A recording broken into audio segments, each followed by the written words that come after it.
Good morning. It is April the 4th, Thursday, and this is The Drill.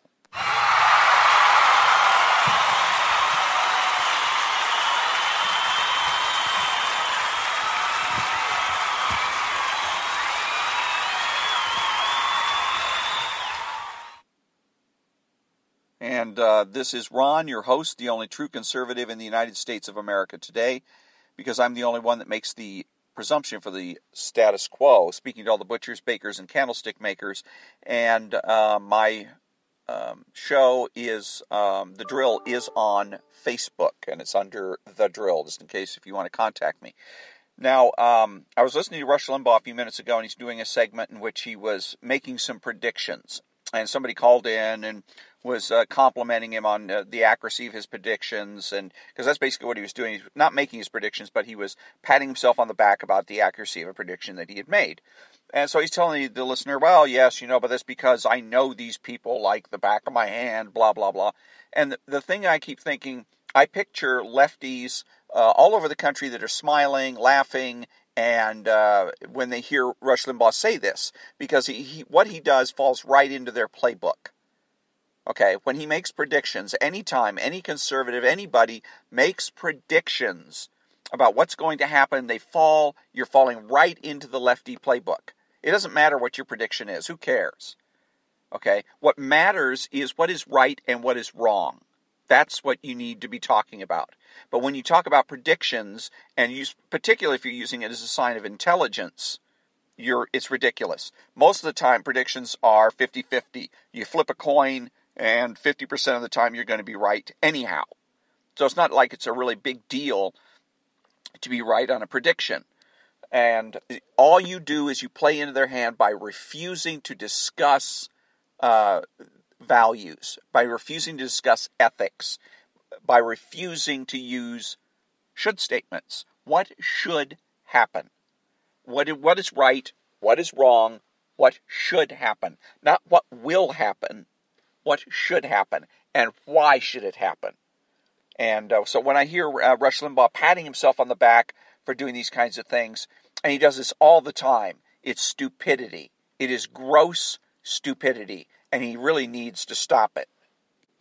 Another thing, I was listening to Bill O'Reilly earlier this morning from his new radio show, and he was talking about some big fissure that is in the Democrat Party because of the scandal surrounding Joe Biden, and that Joe Biden is touching people and making them feel uncomfortable and whatnot. And what everybody's missing on this thing with Joe Biden is that what it is that the left is trying to do here is trying to politicize things that are personal. If Joe Biden walks up to some woman, puts his hand on her shoulders, sniffs her hair, whatever, it's a personal thing between her and him, and it is up to her to say, to tell him that she doesn't like it. Okay, she can either do it on the spot, or she can do it later, or however she cares to do it. Or she can also decide, you know what, it's not worth it. He's Vice President of the United States, I can't be bothered, or I'm scared, or whatever. That's fine, but it's a personal issue between her and him. And what the left wants to do is they want everything in life to be political. They want everything in life to be politics. Because as far as they're concerned with Joe Biden, what this is a symbol.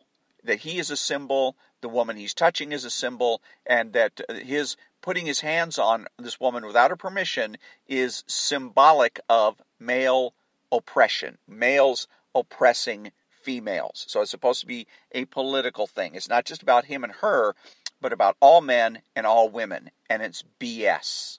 It is obvious BS. It's a personal issue, and the two of them have to work it out between them. Okay, but this is one of the habits that the left gets involved in constantly, dealing with things indirectly, and again, so that they can make everything political, but that they won't, and not deal with things directly and personally. There's a sea captain. He has a boat or ship or whatever you call it.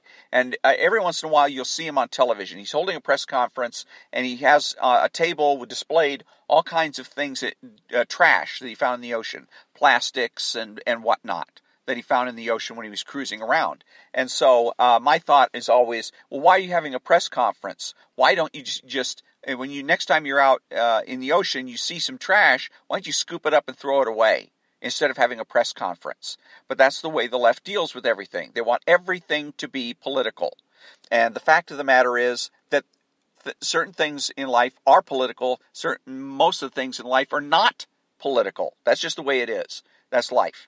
So, Mr. Sea Captain, throw it away. Put some stuff in the trash and move along. Quit with the press conferences. If you see trash on the sidewalk, you bend over, pick it up, throw it in the trash. Or let the city know so that they can pick up the trash. You don't need to hold a press conference and try to make some kind of a political issue out of this.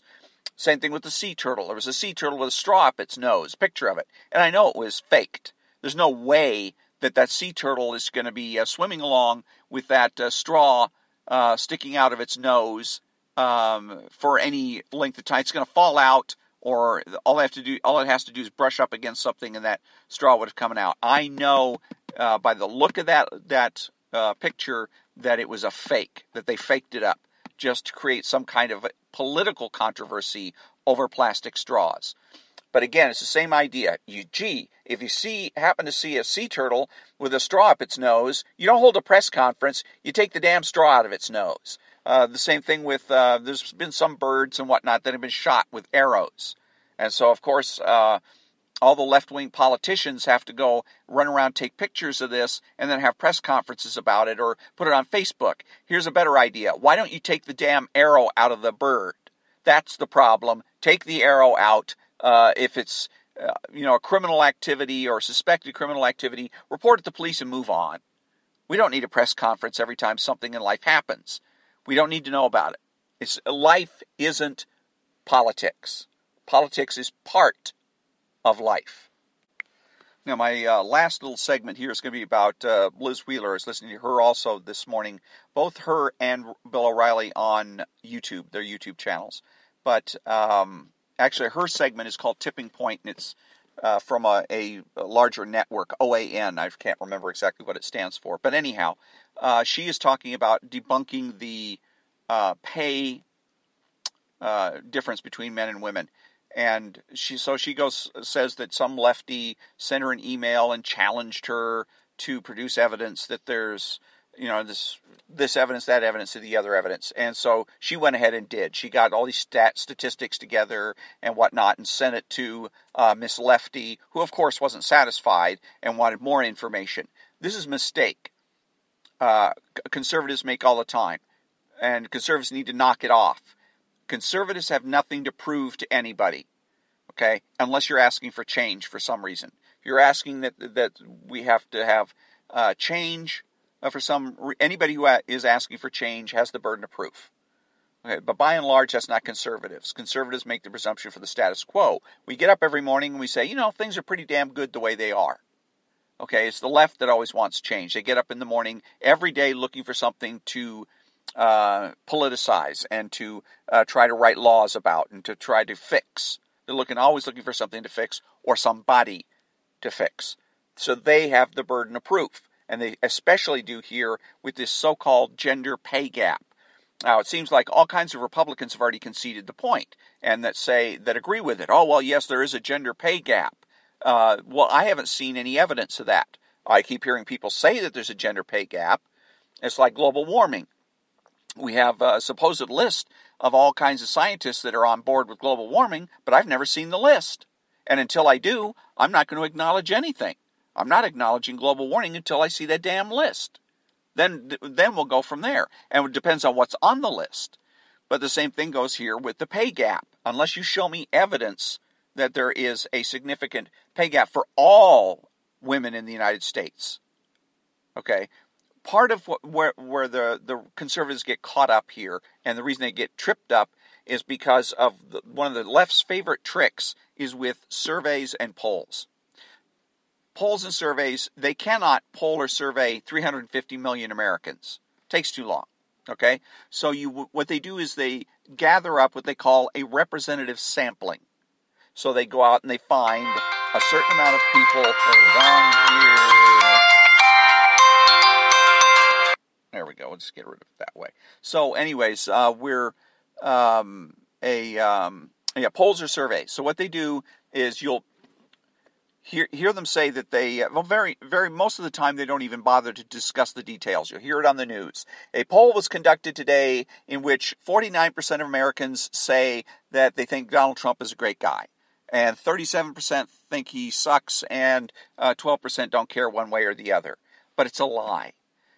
What you need to do is find out, and in order to start taking it seriously, how many people were polled or surveyed.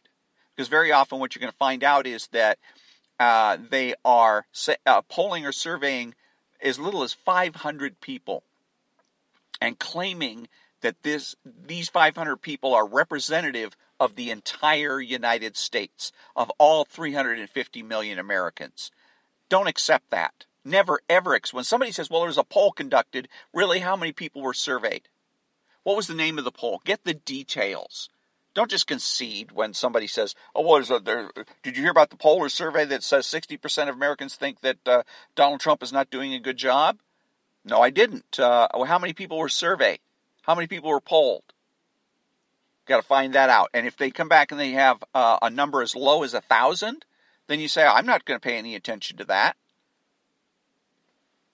Because you don't need to. 1,000 people that's ridiculous. 1,000 people is not a representative sampling of the entire country, period. But when you are going out and polling or surveying, that's the way they used to do it in the news business, was when you had a poll or a survey, and the way they would report it is they would say, let's say it's a 60-40 split between people that like peanut butter and jelly and those that don't. So what they would say is a survey was conducted today of 1,000 Americans. Of those surveyed, 60% like peanut butter and jelly. Of those surveyed, 40% did not like peanut butter and jelly.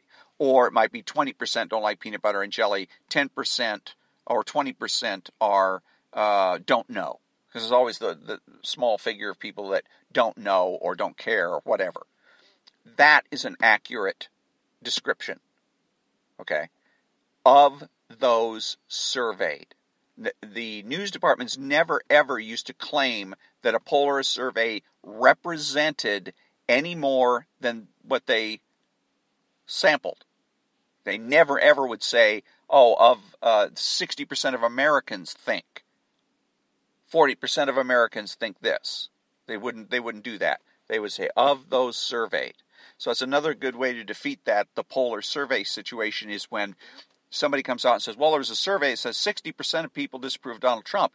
Then you say, you mean 60% of those surveyed disapproved of Donald Trump. See? And they can't argue with that. They're screwed right there. Don't ever accept polls or surveys at face value and assume that just because somebody says that 60% of Americans think this or think that it's true. Don't.